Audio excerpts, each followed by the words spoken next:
아니 그 한덕수 지금 권한대행 얘기가 나왔으니까 요 얘기까지 좀 해볼게요. 지금 한덕수 이제 권한대행이 시정연설하러 국회로 갔고 거기서도 또 민주당에서 대대적인 공세가 있었더라고요. 네네. 네. 오늘 그 한덕수 총리가 46년 만입니다. 네. 최규하 대통령 권한대행 이후에 46년 만에 국회에서 시정연설을 했습니다. 그러면서 이제 추경 예산에 좀 예산의 편성을 부탁을 드렸고, 네. 그 다음에 이제 산불에 동원돼 와줬던 국민들, 국회의원들에게 감사의 뜻을 표하는 자리였는데, 민주당은 압박을 많이 했죠. 박찬대 권한대행께서 불출마 선언을 해라. 네.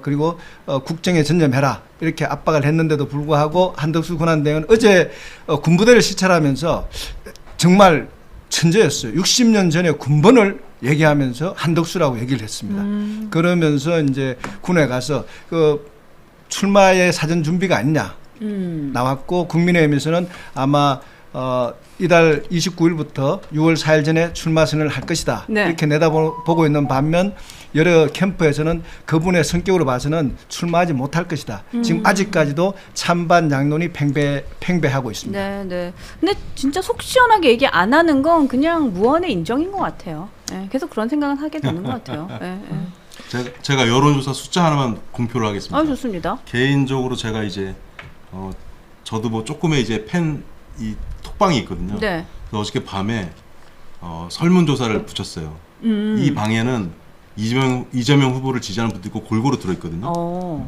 수백 명이 되니까. 몇 명 정도 되는 거예요? 수백 명이 되는데 수백 명 답변은 딱 30명이 하시긴 했는데 아, 네.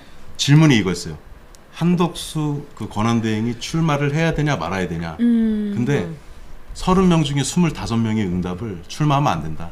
83%가 나왔는데 이 말씀은 제가 왜 드리냐면 네. 제가 통계를 조금 아는 사람이다 보니까 어려운 말로 얘기하면 중심 극한의 정리라는 게 있고 샘플 수가 30개가 되면은 일반 사람들은 저게 뭐 의미가 있어라고 할 수 있잖아요. 충분히 30개가 넘으면 샘플로서 의미를 가져요. 그리고 요거를 제가 어떻게 들려드리고 싶냐면 한덕수 권한대행과 그를 둘러싼 54명의 뭐 의원들이 보셨을 때는 자기네들 세계가 보이는 걸 수 있는데 전체 국민을 놓고 봤을 때는 한덕수 국무총리는 기업으로 비유하면 망한 회사의 부회장이에요. 근데 여기 앉아있는 저희 6명과 시청하시는 모든 분들이 우리가 만약에 기업체의 대표예요. 네. 근데 새로 부회장을 영입을 해야 돼. 나는 상황이라고 한다면 네. 망한 회사의 부회장을 영입을 하겠습니까?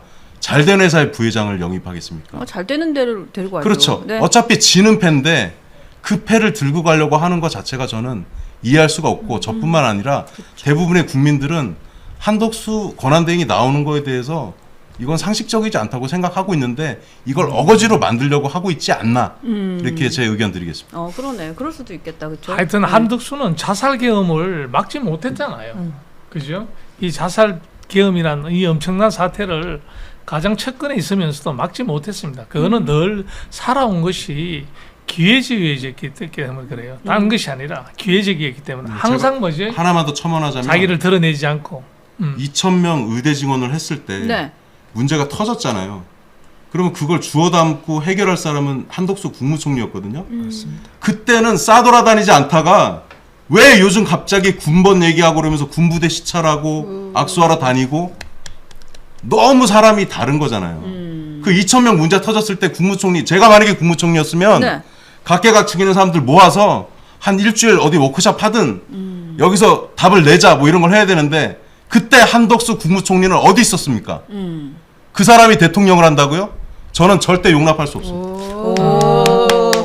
적당히 좀 하시오. 적당히 좀. 아니에요. 이거 아니에요. 그건 아니고. 네. 저 참 아직 연습을 좀 이제 더 그만 됐나요? 정신 차리소. 알겠습니다. 여러분들도 진짜 되게 좋은 비유다, 찰떡 비유다라는 얘기도 하시고, 그리고 어쨌든 지금 또 이렇게 말씀하시니까 생각을 해보니까, 윤석열 정부에서 사실은 지탄받은 몇 가지 포인트들이 있잖아요. 근데 그 포인트마다 같이 함께 했던 사람이에요. 그것도 맞네요. 네, 그 생각하게 돼요. 네. 윤석열 정권에서 여러 가지 사태가 참 많았지 않습니까? 그랬네요. 김건희부터 해가 많은 사태가 있었지만도 되돌아 여러분 한번 생각해 보면 과연 한 총리가 어떤 역할을 했죠? 아무런 역할을 못했습니다. 그저 아까 얘기대로 비위나 맞추고 기회나 보고 그렇게 했지. 근데 사실 지금 국민의힘 경선에 안 나오고 가만히 앉아서 이렇게 무인승차하려는 것도 같은 결이에요. 같은 비겁함이라고 저는 생각이 들어요. 아, 말도 안 되는 네, 거죠. 그러니까 같은 결인 것 같아요. 네, 네. 근데 이제 우리 이태원 참사 때 같은 경우도 네. 아마 그때 당시에 이상민 행안부 장관하고 한덕수 총리께서 책임을 졌다면은 또 분위기가 반전됐을 수도 있었거든요. 그 절대적이었죠. 네, 그 이유도 마찬가지였고 또 지난 또 총선 또 우리 패배했을 때도 네. 한번 또 물러나셔서 명예롭게 갈 수 있는 길이 있었는데 그렇게 하지 못하다 보니까 결국은 안 봐도 될 꼴을 본 거예요. 계엄 사태까지 겪으시면서 네. 정말 국가의 원로이시고 우리 정말 국가를 위해서 얼마나 열심히 일했습니까? 그런데 그런 분이신데 지금 마지막에 이 얼마나 지금 본인은 즐길지 모르지만 바라보는 국민들은 정말 그쵸. 안타깝죠.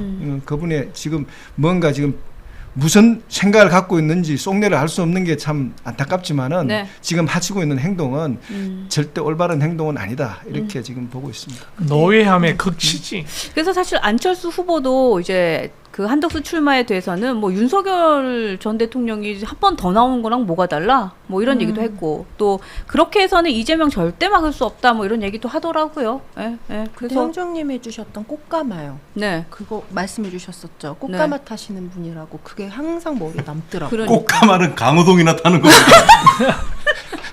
옛날에 그 씨름할 때 꽃가마 타는 거 아니에요? 천하장사만 천하장사만 만세 할 때 꽃가마 타는 거지. 소다의 테레비 안의 장면을 얘기하는 거예요. 아 맞아요. 강호동이 나오더라고요. 그러니까요. 아 그러니까요. 사실은 민주당에서 지금 뭐 한덕수 총리 탄핵을 하냐 안 하냐 하지만 네.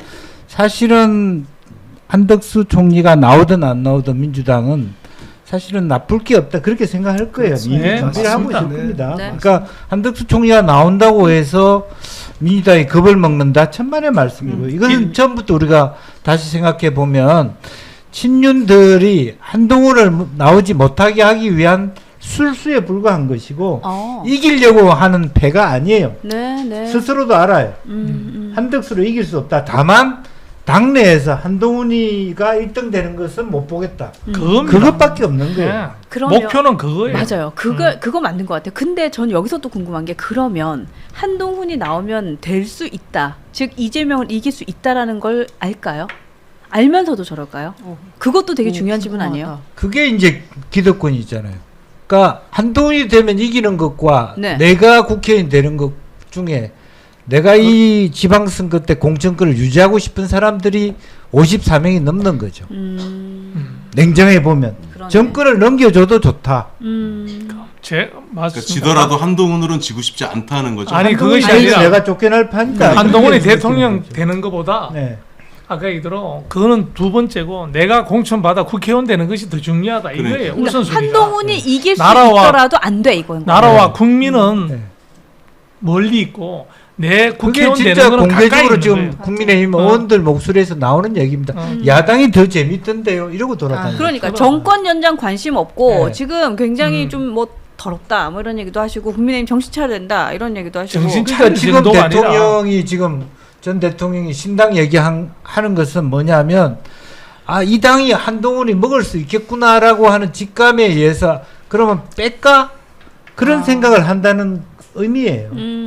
그게 뭐 무슨 그냥 대통령의 뜻이든 아니든 네. 실제적으로 기자들한테 단톡방을 열었다는 것은 그 김계리를 이계리인가 김계리요, 김계리. 네. 그분 뭐 석동현 변호사 뭐 어쨌든 자통당 이렇게 해서 새로운 자물쇠당을 만든지 무슨 뭐 한다라고 하는 것은 이미 심상찮다라고 하는 것을 감각적으로 느낄 수도 있다. 뭐 그런 부분. 지금 오미애님께서 깔끔하게 정리하고 보수 다시 시작합시다 라고 얘기를 하시는데 그래서 지금 한동훈 후보가 돼야 되는 이유인 것 같아요. 그러니까 깔끔하게. 4층에 있는 사람이 6층에 왔다 갔다 올라가고 하고. 6층에 있는 사람이 4층에 내려오고 그렇죠. 이러면서 뭐죠? 도장 찍고 공천 받기 위해서 이럽니다만은 9층에는 못 올라오잖아요. 못 올라요. 9층에는 일단 그걸 뭐 그런 것을 용납을 안 맞아요. 하니까 아니 나 그 얘기하겠다. 오늘 새 시대의 문을 열겠다는 맞아요. 그런 주장을 분명히 메시지를 가지고 있으니까 맞아요. 지금 정치인들이 기득권 정치인 구태의연한 정치인들, 특히 영남 자민련에 존재하는 국회의원들, 중진들 네. 이런 사람들은 사실 안절부절합니다. 그러니까. 한동훈이 되면 뭐죠? 나가야 맞아. 돼요. 혁명이 일어날 거라는 맞아. 두려움 때문에 내 자리 없어. 내 난 자리 날아가. 없어. 내 난 자리 날아가. 없어. 덕수 되면 그래도 내보다 나이가 10살 많잖아. 내 60대더라도 내보다 16살 많고 그러면 나는 나이 60 넘더라도 나는 청년이야. 이런 생각이에요. 그러네. 그러네. 이런 생각. 기준이 73년생 한동훈 당 대표가 후보가 대통령 되면 내보다 10살이나 어리구나. 이런 두려움이 되게 큰 거예요. 영남 자민련이나 이런. 그러니까 우리가 정권을 잡고 새로운 새 시대를 만들고 또 새 정치를 하고 이런 거에 대한 관심보다 나 국회의원 5선 해야 되는데 4선 해야 되는데 이런 두려움 때문에 이런 이익관계 때문에 네. 국힘은 진짜 대책이 없는 당이에요. 대책이 없는 당.